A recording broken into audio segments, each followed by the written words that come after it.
Thank you for tuning in to Upon the Rock broadcast. I'm your host, Pastor Lawrence Shakir. I believe the Word of God will build a godly foundation in the lives of people. There is more available information on our website. You can log on to shakirministries.org. Now, let's go into today's message. Deception, spirit of deception. We've been talking about how last time we discussed a few things about music and the Illuminati and Freemasons and what else we talk about? Eastern stars, yes. We had all kinds of stuff that we talked about, and that was kind of more of the foundation. And today I want to kind of go into a little bit more details. So one of the scriptures that I went to, and it's not in my teaching notes, but it was in Genesis chapter 3. And I'm sorry, my title today is called Who Has Your Worship? All right? And you think about it. Remember in Isaiah chapter 14, we talked about how Satan was kicked out where? To the earth, or did he go to hell? To the earth. And a lot of people think that Satan is in hell. But we discovered last week that he's actually on the earth and he's going to hell, seeking who he may devour. All right. So why did he get kicked out? Why did he get kicked out in the first place? What was he doing that was so wrong? Being arrogant. He wanted the same attention God had. What else? Anybody else? Pride. What else? Anybody? He loved the fact that God was sitting on the Most High, and he said, I want that. I want everybody to worship me just like that. And then God, since he was the choir angel leading the worship, he stopped worshiping God because he wanted to worship himself. And so God says, it can't be two gods here. So he kicked him out to heaven, kicked him out to the earth. You're God. He kicked him out to the earth, and then Satan's agenda was still the same. He didn't change his agenda. He didn't say, well, you know what? I'm kicked out of heaven. I guess I learned my lesson. I'm going to do something else. No, he still kept that same agenda. So Satan wanted to be worshiped, right? He wanted to be like the Most High. And so we picked up in Genesis chapter 3, I think it was.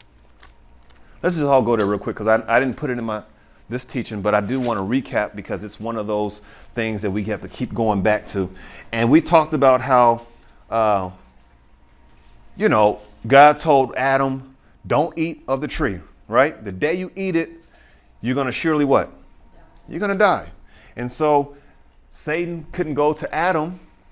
So he wanted to get the thing that was most influential in his life, which was his wife. Wives can be very, very, very influential. Am I right, boys? So he knew that if I'm going to do this, I can't just go straight to Adam. I want Adam to eat the fruit. But in order to do that, I got to influence him first. So he went to his wife. And now I don't know what verse it was on. It was chapter 3. But verse, I don't know. Heard the sound of the gore. Okay, here it is. Let's go to verse 4. This is what Satan was talking about, or the serpent was talking about. He says, you will not surely die, the serpent said to the woman, for God knows that when you eat of it, your eyes will be open and you will be like God. See, that's actually what he wanted. Be like God, knowing good from evil. Verse 6, here was the kicker that we had last week. When the woman saw the fruit of the tree and that it was, everybody say what? Good.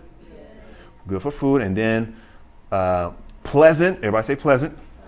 My version says pleasing to the eyes. And then it also says, and was also desirable. Everybody say desirable. For gaining wisdom. So it was good, pleasant, desirable. Say that with me. Good, pleasant, desirable. One more time.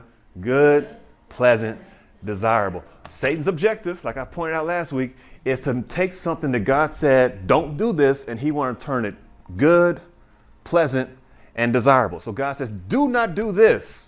And you say, oh, Lord, I'm not going to do that. And so Satan comes and says, it's not all that bad. And so the good part is like what? You think it's bad, so you got to guard up. I'm not going to do it. And then Satan says, it's not bad, it's good. So you start to what? Lower your guard. It's not good. It's not bad anymore. It's good. So you lower the guard. Pleasant means what? I like that. After you take the guard down, you're like, I like that. That's not too bad. I think that's pretty attractive. Desirable means what? I want that.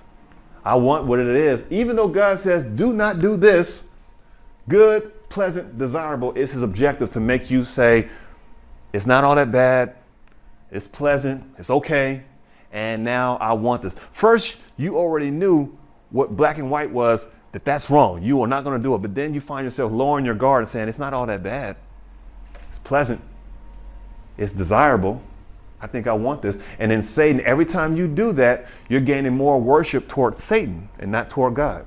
Because you're taking your focus off what God said and in his word and what he commanded you to do, and you're focusing on something else. In this case, it was just a fruit. But notice how the objective was that Satan used the influence to get his will across. So you got to think about, what are the influences in your particular life?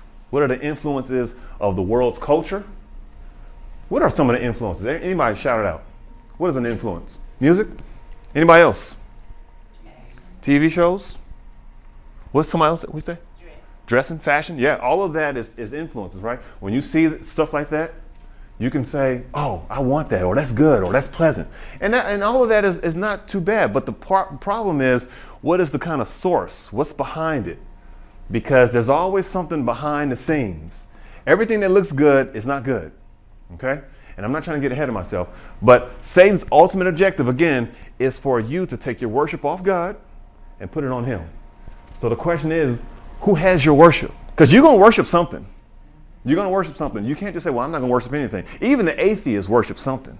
They worship that it's not a God. And they stick to that idea, and they give their worship to that. And Satan's like, hey, I'm not mad at you. You don't think it's a God? That's fine. You're going to bust hell wide open, though, when you die. But he don't care. He just makes sure that you don't worship God. He don't care what you worship. Make sure your worship is not on the Most High God, which is El Elyon, the Most High God. All right? So his objective, again, is to steal, kill, and destroy, but also the same tactics of being good, pleasant, and desirable. So he wants whatever you do, if you're going to worship, just make sure it's not God. That's all he wants. So I'm going to go to Daniel chapter 3, verse 1. You all know this very familiar story. You can tell this story to anybody from Sunday school to adults, and most people kind of heard about this one, right? So Daniel chapter 3, verse 1, the King Nebuchadnezzar, boy, his mom named him that name. But anyway, King Nebuchadnezzar made an image of gold. In other words, he made something that he created with his own hands. Or in other words, his group of people created something for him, okay? It was an image of gold, 90 feet high, 9 feet wide. It's set up on the plains of Dura in the province of Babylon. Verse 2, then he summoned the officials to come to the dedication of the image he had set up. Verse 3, so the officials assembled for the dedication of the image that the king Nebuchadnezzar had set up, and they stood before it. They stood before it, giving it the attention that it desires. Sometimes you may not even agree with something, but just the fact that you are standing before it, just the fact that you're just in the presence of it, you may not even like the song or like the TV show, but just because it's just on and now all of a sudden you're just standing before it, it has a way of getting inside. Have you ever heard a song and you only heard it one time and then you try to get that song out of your head, the beat is stuck in your head, you're like, my goodness, what happened? You were standing before it then. So they stood before it, in other words, being influenced by this kind of culture. That's why you got to be careful what you allow in your eyes. See, it's 3 gates to get inside of your soul. What you see the most, what you hear the most, and what you say the most. Always saying is a direct reflection of what you see and hear. So if you're around the wrong kind of people and they always saying this, and you're always seeing this, and you're always hearing this, sooner or later it's going to start to get inside of your soul. And then you're going to start saying it too. It's like an impartation. Some people don't believe in all that. But you can hang around enough people, the same kind of people, and you'll start to act just like them. Even though you were raised a certain way, the Bible says bad company will do what? Corrupt good character. How come it doesn't say good company corrupts bad character? Because we live in a world of sin. This is a fallen world. So the influences of this world is a lot stronger because you have this identity with God, but yet and still it's like this fight against you trying to be for God, or you're going to just kind of go your own way. So they stood before it. Everybody say they stood before it. So he set up and they stood before, verse 4. Then the messengers loudly proclaimed, this is what this are what you are. Let me start over. Then the messengers loudly proclaimed, this is what you are commanded to do. So in other words, there's always a command after it. It may not be verbal, but it is a command coming from Satan's camp, coming from the kingdom of darkness. It may not be as proclaimed like in this story, but trust me, Satan's agenda always has some kind of command. I want you to do this.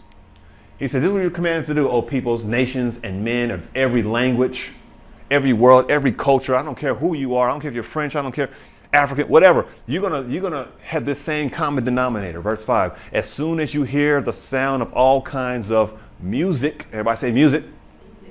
You must fall down and worship the image of gold that King Nebuchadnezzar has set up. So in this story, the influence is coming through the music. Once you hear this music, I want you to kind of drop it like it's hot. Just, I'm corny. Y'all know it. That's why y'all so used to me. You don't even laugh anymore because you're so used to me. But you hear it and you start turning it up and everything, because when you hear that song, something about you just start taking over. So he says right here, when you hear that music, I want you to react a certain way. You hear that music and you start twerking. Just start twerking. So he's saying it's an influence of music that causes you to react a certain way. I'm sorry, y'all. I'm so silly. But verse 6, whoever does not fall down and worship, or whoever does not start twerking, whoever does not start dancing and dropping it like it's hot, whatever, you will be immediately thrown into the fiery furnace. My thing is going out. Maybe I need new batteries. Oh, it's not pushed in. Verse 7, therefore, as soon as they, the people, heard the sound of horn, flute, zither, lyre, harp, and all the kinds of music, all the people, all the nations, all the world, and all the nations of every language fell down and worshiped the image of gold that King Nebuchadnezzar set up. So King Nebuchadnezzar was like, oh yeah, they worshiping me. When they worship my image, they are worshiping me. When they keep on watching that show, they are worshiping me. When they keep on listening to that music, when they keep on acting that certain way, they may think they're just following the trends, but they are actually worshiping me. So Nebuchadnezzar had no problem with it. You all know the story. Verse 12. But there were some Jews who you have said, this was basically, I skipped over a little bit, but these are the three Hebrew teenagers. Actually, they say boys, but they're actually more like teenagers. You got Shadrach, Meshach, and that bad Negro, right? Abednego. I'm sorry. I know what's going on online. Forgive me. So Shadrach, Meshach, and Abednego, they said, we ain't gonna bow down to this thing. In other words, they saw the truth behind this deception. They saw that, wait a minute, this is not the real God. I know what everybody else is doing, because and look at this guy right here. He's pulling on him, talking, man, what's wrong with you? Yeah. Come on and come down with the rest of us. You always get some kind of peer pressure. You're gonna get me in trouble if you don't bow down. So you always get somebody that's close enough to you to kind of like try to pull you down too. Everybody else is going this way. You need to go that way too. And it's almost like an influence. See, Satan's always looking for somebody who can influence you, whether it's TV, whether it's friends, whether it's co-workers, whether it's family members, somebody that he can use, and they may not even know they're being used by the enemy. They're just a person of influence that can get inside of your world, get inside of your mind, so that you can kind of react the same way. All he wants is just his worship to be toward him and not toward God. So, but there were some Jews from province you have set over the affairs of the province of Babylon, Shadrach, Meshach, and Abednego, who pay no attention to you, your majesty, neither serve the gods nor your worship the image of gold that you have set up. So they went and told on them and said that, yeah, everybody's doing well except for three people.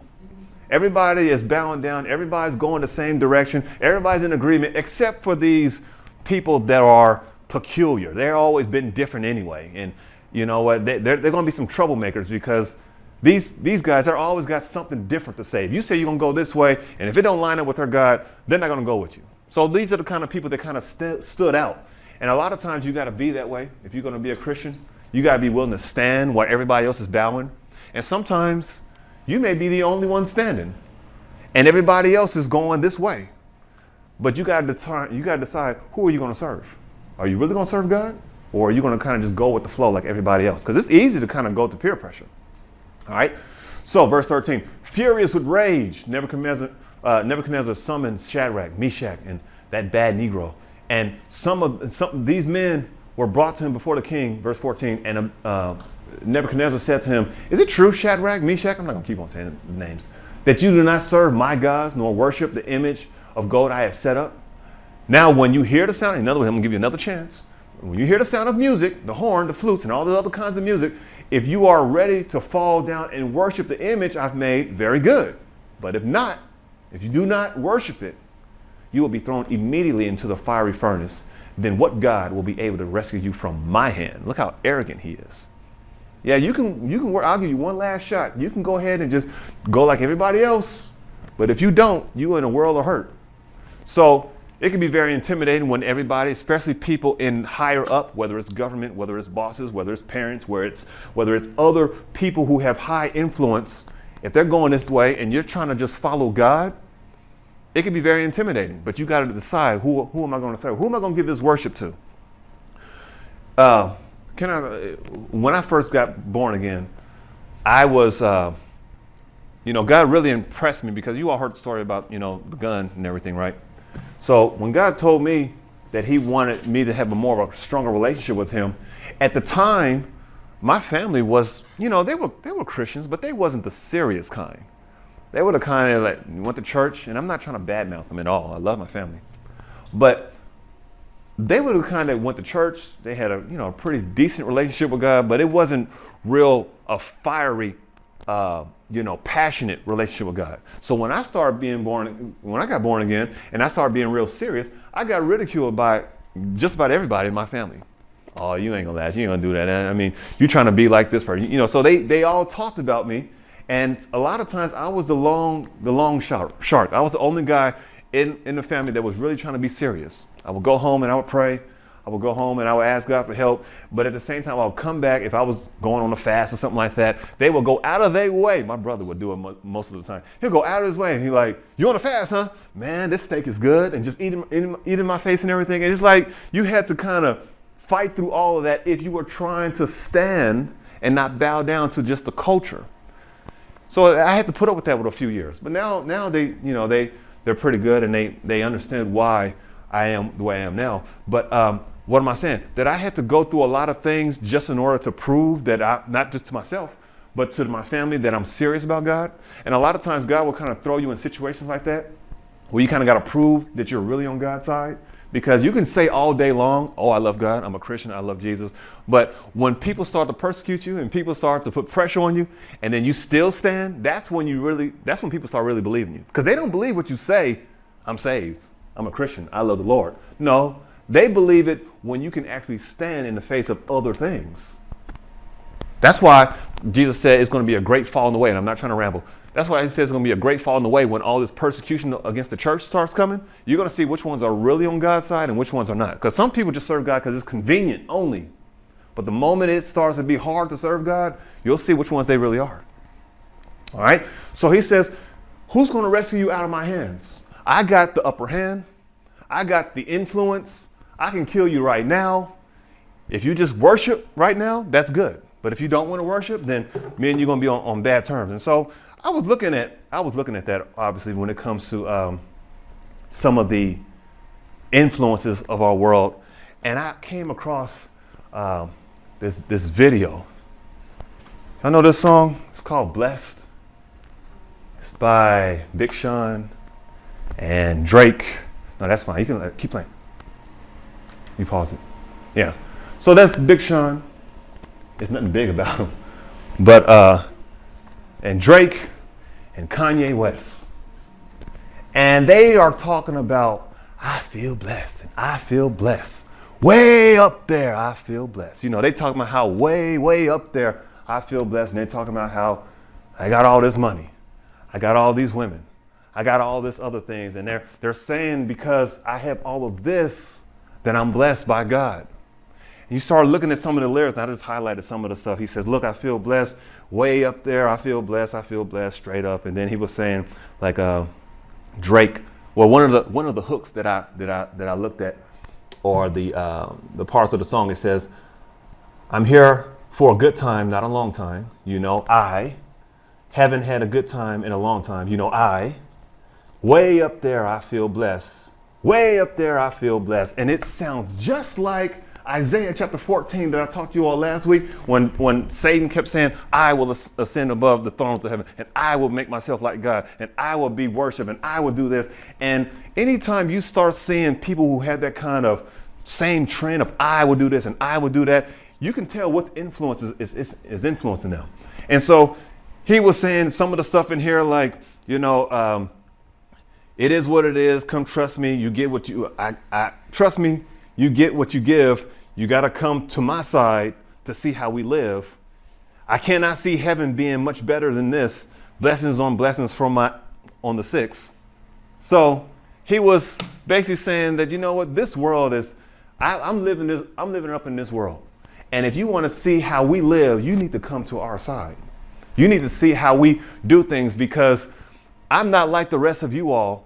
And you need to kind of just do things like how we do things. What am I saying? What if the culture start going this way, like saying, oh, I want all that money and I want to be millionaire? And Kanye West talking about, yeah. And what is one of the verses he said? Kanye said, I'm blessed, and I was thinking about starting my own school, a monastery. In the hallway, I look like a monastery. In other words, he's basically saying, I want to start a church after me. That's what a monastery is. It's a chapel. It's a place of worship. And he said, I can see myself in the hallway, because normally in the hallway, you'll have the guru there with the little beads on, looking all deep and everything. So he says, I see myself in the hallway when you go through the monastery, that you will see me. Now, these are some of the stuff that people just kind of I just like the beat. And they just go on with the beat. But it's all this other chant stuff that's kind of going on. And before you know it, you're like, why am I thinking this way? Then you start to change and start to act about other things. And there's a lot of influence out there. I just picked this one only because it was the #1 song in the country right now. It's the #1. And it's blessed. And they're using these kinds of things like, I'm confessing to God, but it's nothing about God. It's about look at me. Look how blessed I am because I did this and another. Thank you for listening to Upon the Rock broadcast. If this message has been a blessing, you can help us spread the gospel by sharing this message with your friends. Also, if you're online, please be sure to contact me, either through our website at shakirministries.org or through social media. I would love to hear from you. Together, we can build a godly foundation in the lives of people. Until next time, please know that I'm praying for you, and I hope to see you on our next broadcast.